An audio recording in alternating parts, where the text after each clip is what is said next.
Bon, bismillah ar-Rahman ar-Rahim. Aujourd'hui, je vous présente la correction de l'examen régional 2018 pour la région de l'Oriental. Je vais commencer par l'exercice numéro 1. Donc, répondre par vrai ou faux aux assertions suivantes. Donc, on peut mesurer l'intensité d'une force à l'aide d'une balance électronique. Donc, c'est une réponse qui est bien sûr fausse, car la balance électronique sert à mesurer la masse d'un corps et pas l'intensité de la force. Pour la question B, la masse est une grandeur physique qui ne dépend pas de la place. C'est une assertion qui est vraie parce que la masse est une grandeur qui est indépendante de la place en laquelle on la mesure.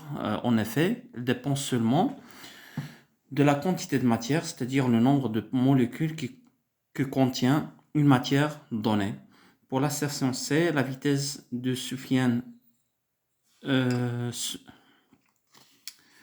sur sa moto est 45 km par heure. Cette vitesse est égale à 12,5 mètres par seconde.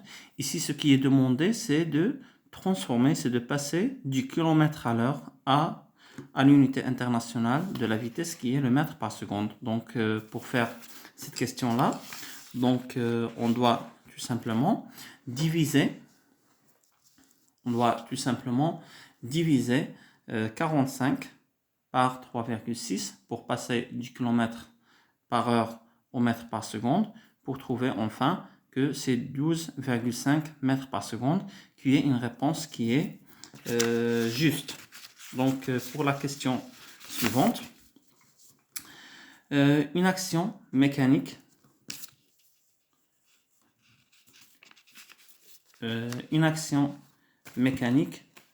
peut aider à faire rester le corps qui subit l'action à l'état de repos, donc qui est une réponse qui est vraie, parce qu'on a dit que l'action mécanique peut soit faire mouvoir un corps, soit changer son mouvement, soit le déformer, soit l'aider à rester au repos. Donc ça, c'est une action mécanique, donc ça, c'est une réponse qui est vraie. Donc je passe à la question 2.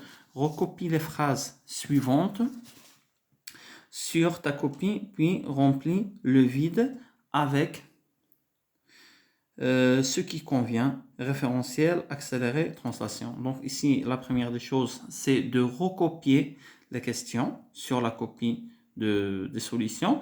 Et après, c'est de mettre le mot convenable. Donc ici, j'ai 3 mots qui sont le référentiel. Et je vous rappelle qu'un référentiel, c'est un repère par rapport auquel le mouvement d'un corps est étudié. Accéléré, ça représente ici la nature du mouvement.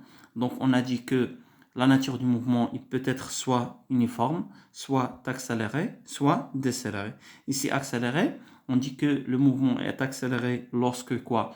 Lorsque la vitesse est une fonction croissante, c'est-à-dire que la vitesse augmente au fur et à mesure qu'on avance sur la trajectoire.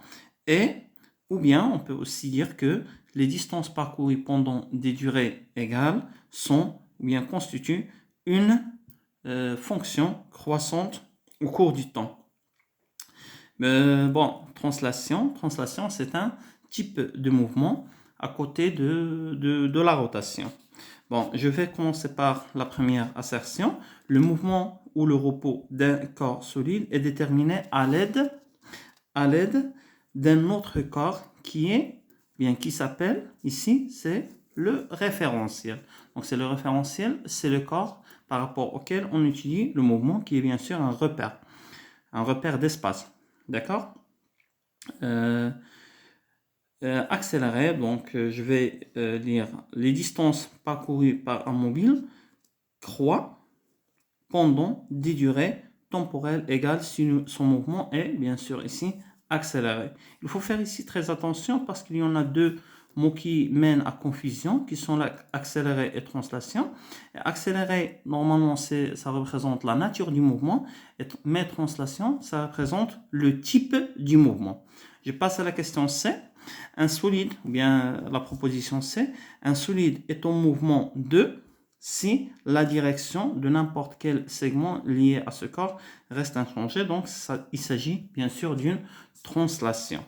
Bon, pour la troisième question, donc ça représente un exercice normalement, ce n'est pas une question, mais on va essayer d'aborder cet exercice-là de façon générale. Un solide S de masse M égale 200 grammes et de centre de gravité G, d'accord, est attaché en un point A à l'aide d'un ressort comme c'est montré sur la figure suivante. Donc le corps S se trouve en équilibre. A. Faire l'inventaire des forces qui sont appliquées sur le corps S. Donc ici pour faire l'inventaire, on a dit qu'il faut au premier lieu commencer par faire quoi? Commencer par faire le bilan des forces. Ici pour les forces que j'ai deux forces. Donc la tension que j'ai appelée ici ou bien symbolisée par les lettres F et P. La force bien appliquée par le ressort, d'accord?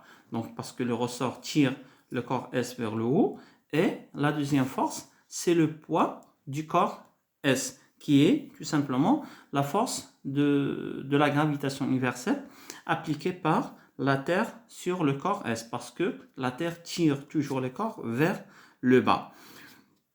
Ici, une petite remarque, si nous lisons la deuxième et la troisième question, on peut se rendre compte que le nom des forces est déjà donné dans les questions B et C. Si vous lisez par exemple la question B, vous allez voir que c'est déterminer les propriétés du poids P. C'est-à-dire la deuxième force, elle est ici donnée. Et pour la question C, déduire les propriétés, c'est-à-dire conclure, c'est-à-dire à partir de ce qui est précédé, donner les propriétés de la force F appliquée par le ressort sur le corps S. Donc, c'est-à-dire que j'ai ici, je peux gagner 2 points ou bien 1 point, ça dépend selon le barème donné. Donc, pour la première question. Donc, je passe à la deuxième question. Déterminer les propriétés du poids P du corps S en dont G égale à 10 newtons par kilogramme. Ici, pour rappeler les propriétés du poids. Donc, ici, les propriétés, j'ai 4 propriétés de façon générale pour n'importe quelle force. Le point d'action, la ligne d'action, le sens d'action et l'intensité. Pour le point d'action, pour la force P, qui est le poids, c'est toujours le point G, le centre de gravité du corps S. Pour la direction, ou bien la ligne d'action, c'est la verticale qui passe par G. Pour le sens d'action, c'est de G vers le bas.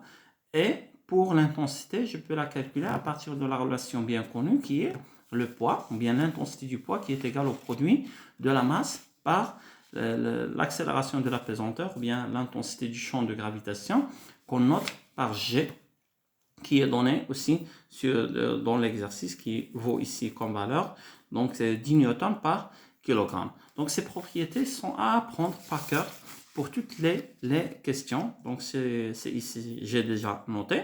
Donc le point d'action, la ligne d'action, le sens d'action et l'intensité.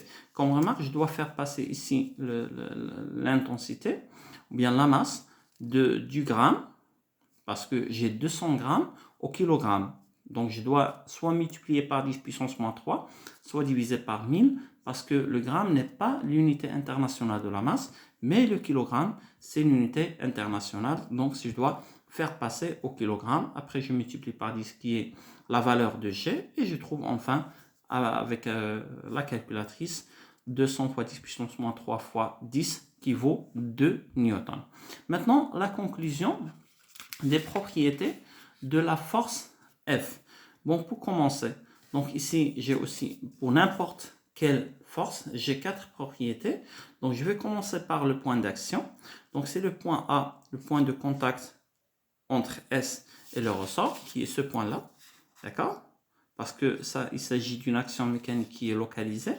La ligne d'action, c'est la verticale aussi qui passe, c'est la verticale qui passe par le point A, parce que ici le ressort tire le corps S de façon verticalement, puis le sens d'action, le ressort ici, puisque le corps S il est en équilibre, le ressort S tire le corps S vers le haut, et l'intensité c'est la même chose, c'est 2 newtons.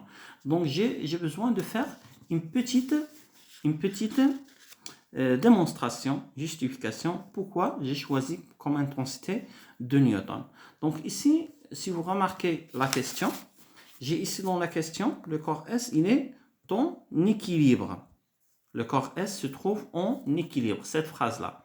Le corps S, d'accord, c'est celle-là, le corps S se trouve en équilibre. Et puisque nous avons déjà dit que lorsque je parle de l'équilibre d'un corps, j'ai une condition qui est très importante qui s'appelle la condition d'équilibre d'un corps soumis à deux forces. Donc, cette condition postule que lorsqu'un corps est en équilibre sous l'action de deux forces, alors les deux forces ont la même ligne d'action, deux sens opposés et la même intensité. Ce qui justifie bien sûr les propriétés de la force F. Donc je vous laisse pour ici copier la réponse de cette de ce premier exercice.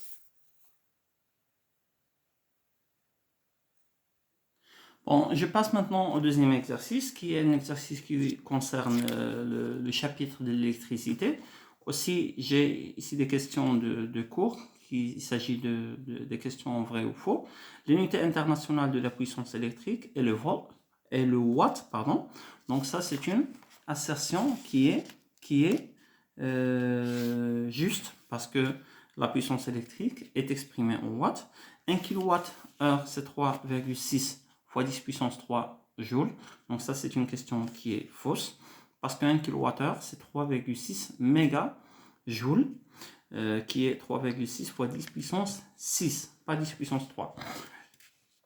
La loi d'Ohm est exprimée par la relation R est égal à U fois U. Donc ça, c'est une question qui est fausse, parce que la loi d'Ohm, c'est une relation qui lie la tension électrique, l'intensité du courant électrique et la résistance d'un conducteur ohmique, et qui postule que la tension électrique aux bornes d'un conducteur ohmique est égale au produit de la résistance du conducteur ohmique par l'intensité du courant qui circule dans ce conducteur ohmique. Donc la vraie relation, c'est U égale R fois I.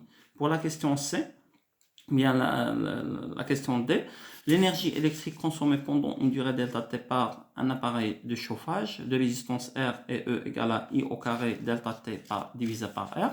C'est une assertion qui est fausse, parce que pour calculer cette énergie, on a dit que l'énergie électrique est égale au produit de la puissance électrique par la durée delta T, et il y en a deux relations supplémentaires qui sont E est égal à RI au carré fois delta T, ou bien I au carré sur R fois delta T, que nous avons déjà montré. Donc cette assertion, il est fausse.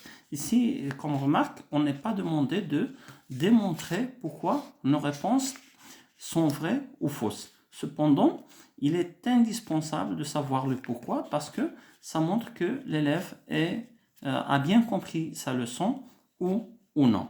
Donc je passe à la deuxième question. Recopie les phrases suivantes sur ta copie, puis remplis le vide par ce qui convient. L'énergie électrique consommée par un appareil de chauffage se transforme en, ici, soit j'écris en chaleur, parce que tout appareil électrique transforme de l'énergie électrique en chaleur, ou bien sûr parce que la chaleur est aussi une forme de l'énergie, ou je peux aussi écrire en énergie thermique. Comme remarque, ce mot-là, de thermique, c'est qui est en relation avec la chaleur. Donc je passe à la question B. L'unité internationale de l'énergie électrique est le joule. D'accord? Donc ça, c'est aussi, nous avons déjà fait au cours de l'électricité. Mais aussi, pour tout type d'énergie, comme rappel, Donc tout type d'énergie, l'énergie de façon générale, a l'unité internationale qui est le joule. Et son symbole est J. J, c'est J majuscule. Donc ça, ce sont les réponses qui sont relatives avec ces deux questions-là. D'accord? Donc j'espère que vous recopiez. Bon, pour la troisième question, donc ça c'est un exercice aussi. On fait fonctionner de façon normale un chauffe-eau de résistance R et qui porte les indications nominales suivantes: 220 volts et 2,2 kW. Que représentent les symboles 220 volts et 2,2 kW? Donc ici, pour vous rappeler, il s'agit toutes les indications qui sont écrites sur les appareils électriques représentent ce qu'on appelle des indications nominales, et il sert à faire quoi? Il sert à indiquer à l'utilisateur quelles sont les grandeurs électriques que doivent ou bien qu'il doit donner à ces appareils pour qu'ils fonctionnent de façon normale, c'est-à-dire ils fonctionnent de façon bien à longue durée. Donc il s'appelle ce qu'on appelle des propriétés ou bien des caractéristiques nominales. En général, il y en a 3 ou bien 4 grandeurs qu'on utilise le plus souvent. Ce sont la tension électrique nominale qui est exprimée en volts, la puissance électrique nominale qui est exprimée en watts ou bien à partir de ces multiples, le kilowatt, le mégawatt, etc., selon le type de l'appareil. Il y en a l'intensité du courant électrique exprimée en ampères et la fréquence électrique exprimée en hertz. D'accord? Donc, pour celle-là, donc c'est 220 volts, il représente la tension électrique nominale. Et pour 2,2 kW, il représente la puissance électrique nominale. Donc, ça, c'est la première question. Comme remarque aussi, une remarque qui est très importante, si par exemple vous écrivez 220 volts et la tension électrique et 2,2 kW et la puissance électrique, c'est une réponse qui est totalement fausse. Pourquoi? Parce que vous avez déjà oublié le mot nominal. Et ce nominal-là réfère ou bien indique que ces grandeurs électriques sont écrites sur l'appareil. Alors que la tension électrique, c'est de façon générale, c'est la tension qu'on donne à l'appareil électrique. Je passe à la question B. Détermine l'intensité I du courant électrique qui parcourt le chauffe-eau. Donc ici, j'ai une relation que je peux utiliser. La puissance électrique, il est égal à quoi? Au produit de la tension électrique U par l'intensité du courant électrique. Et à partir de ce type de relation qui contiennent 3 variables, qui sont la puissance, dans ce cas la puissance électrique, la tension électrique et l'intensité du courant électrique, je peux tirer l'intensité du courant qui est égale à la division, le rapport de la puissance par la tension électrique, et je fais une petite application numérique. Ici, c'est très important, lorsque je fais l'application numérique, c'est de passer aux unités internationales. Donc ici, la puissance c'est en watts, son unité internationale. Donc je dois utiliser, pour passer du kilowatt au watt, je dois multiplier par 1000 et je divise par la tension électrique qui est 220 volts. Donc je trouve ici, avec une calculatrice, je trouve 10 ampères. Il y a ici 2 remarques qui sont importantes que je dois signaler. Donc la première des choses, c'est pour toutes les questions en physique, je dois toujours mentionner la relation que j'écris, ou bien qui me permet de faire les calculs. Par exemple, si je fais seulement l'application numérique ici, donc ça n'a aucune importance, donc parce que j'ai sous-estimé la relation qui est très importante. Donc je dois écrire mes relations. Et la deuxième remarque pour cette question en particulier, pourquoi j'ai utilisé, ou bien j'ai pris les valeurs 2,2 kW et 220 volts, parce que l'appareil électrique fonctionne de façon normale et c'est donné dans l'exercice. Je peux revenir à l'exercice. Donc on fait fonctionner de façon normale un cheval, c'est-à-dire que les grandeurs électriques attribuées à l'appareil sont égales aux grandeurs électriques nominales. Une dernière chose, j'oublie pas d'écrire l'unité. Si je prends l'unité de la puissance électrique qui est le watt et l'unité de la tension électrique qui est l'ampère, bien le volt, pardon, le volt qui est l'unité internationale de la tension électrique, j'exprime l'intensité du courant électrique en ampères qui est une unité internationale. Donc je passe à la question ici C, détermine la résistance R. Donc pour déterminer la résistance R, j'ai ici trois relations qui me permettent de faire ce calcul-là. Donc soit la relation d'Ohm, la loi d'Ohm, soit la relation qui lie puissance électrique, intensité du courant et résistance, soit qui lie la relation qui lie puissance électrique, tension électrique et résistance électrique. Je commence ici par la loi d'Ohm. Alors la loi d'Ohm postule que la tension électrique U est égale au produit de la résistance R par I. Je trouve le R qui est égal au rapport de U par I. Je fais une application numérique de 120 sur 10 ohms. Donc ça donne 22 ohms. Pour la puissance, pour la deuxième méthode, donc ça c'est la méthode numéro 2, P bon, est égal R fois I au carré. Alors R égale à P sur I au carré. J'applique.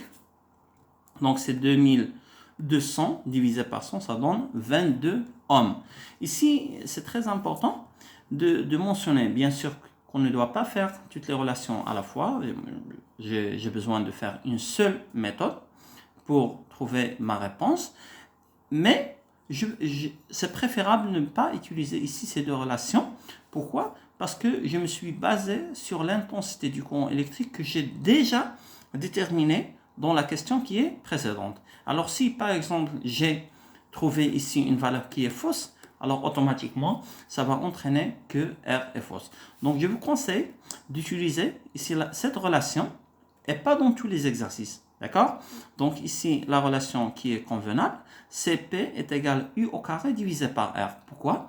Parce que I c'est donné déjà dans l'exercice et P aussi c'est donné. Alors je suis en sécurité, je peux trouver R de façon saine. R égale U au carré sur P. Alors, j'ai fait une petite application numérique et je trouve que c'est 22 ohms.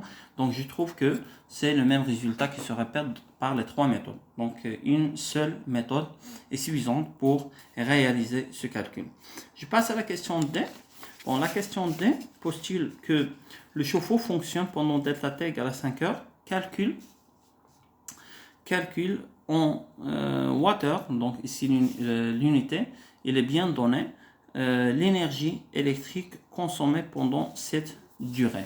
Donc ici pour calculer l'énergie électrique, donc j'ai une seule relation qui est E égale à P fois delta T, d'accord, la puissance fois la durée, mais j'ai un problème des unités. Si, donc ça, je veux dire une condition.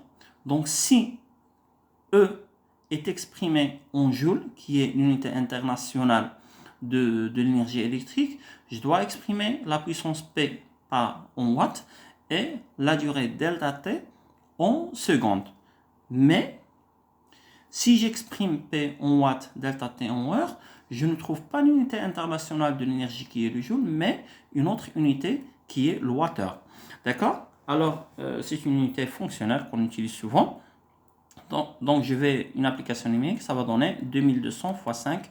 Donc, ça va donner 11 000 Wh. Donc, ici, ce n'est pas demandé de faire passer, mais à titre d'exemple, je vous ai déjà donné celle-là. Pour passer du wattheure au kilowattheure, je divise par 1000, je trouve le résultat. Donc, je vous laisse aussi pour copier ces réponses.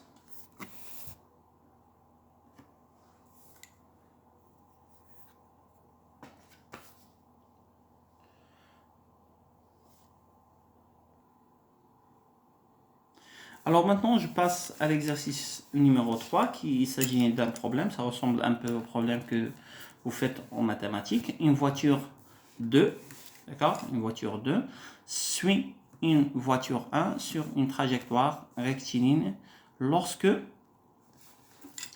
la voiture 1 passe au même instant par la position B avec une vitesse constante V2, voire figure. Pour que la voiture 2 atteigne la voiture 1, il a fallu une durée delta T égale à 30 secondes. Directement après le passage de la voiture 1 par la position A, calcule la distance parcourue par la voiture 1 pendant la durée delta t. Donc ça, c'est une question d'application directe de la leçon. Nous avions déjà fait que la vitesse est égale à quoi? Est égale au rapport de la distance parcourue divisé par la durée delta t. Donc ici, la distance d. Et je mentionne ici que je peux l'appeler ici d1 pour que on n'aura pas de confusion avec une distance d qui est donnée ici, qui représente la distance AB.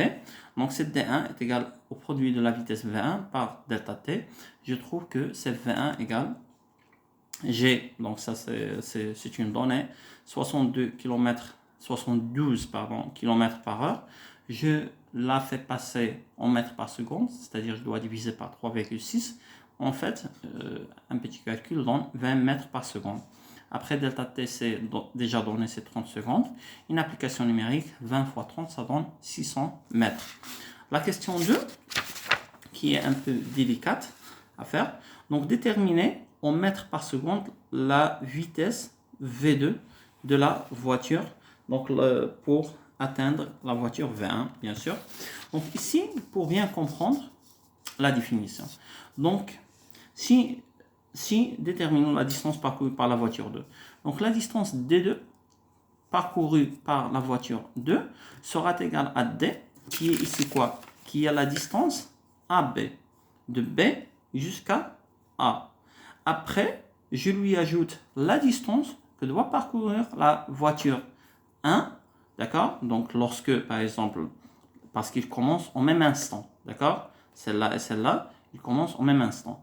Donc, mais à un instant donné, lorsque la voiture 1 se trouve en cette position-là, aussi la voiture 2 se trouve sur la même position. Et cette opération-là fait un temps qui est égal à delta t, qui est ici donné, égal à 30 secondes. Donc ici, la distance parcourue par la voiture 2, ce sera quoi? Ce sera la distance de B jusqu'à A, qui est la distance ici égale à D. Cette distance est égale à D. Après, c'est la distance parcourue par la voiture 1. Et cette distance-là, bien sûr, parce que il débute le mouvement au même instant. C'est-à-dire la voiture 1 commence au même instant, c'est-à-dire pour parcourir cette distance, il parcourut cette distance en delta t égale à 30 secondes aussi. Et avec une vitesse qui est constante égale à 72 km par heure. Donc, j'applique ces notes-là pour trouver que la distance D2, normalement c'est V2, c'est D2 sur delta t, avec D2, c'est D, qui est la distance AB, plus la distance parcourue par la voiture 1, qui est V1 fois delta t. J'ai une relation mathématique, A plus B sur C, ça donne A sur C plus B sur C, donc c'est D sur delta t, plus V1 delta t sur delta t, je simplifie avec delta t, je trouve cette relation mathématique.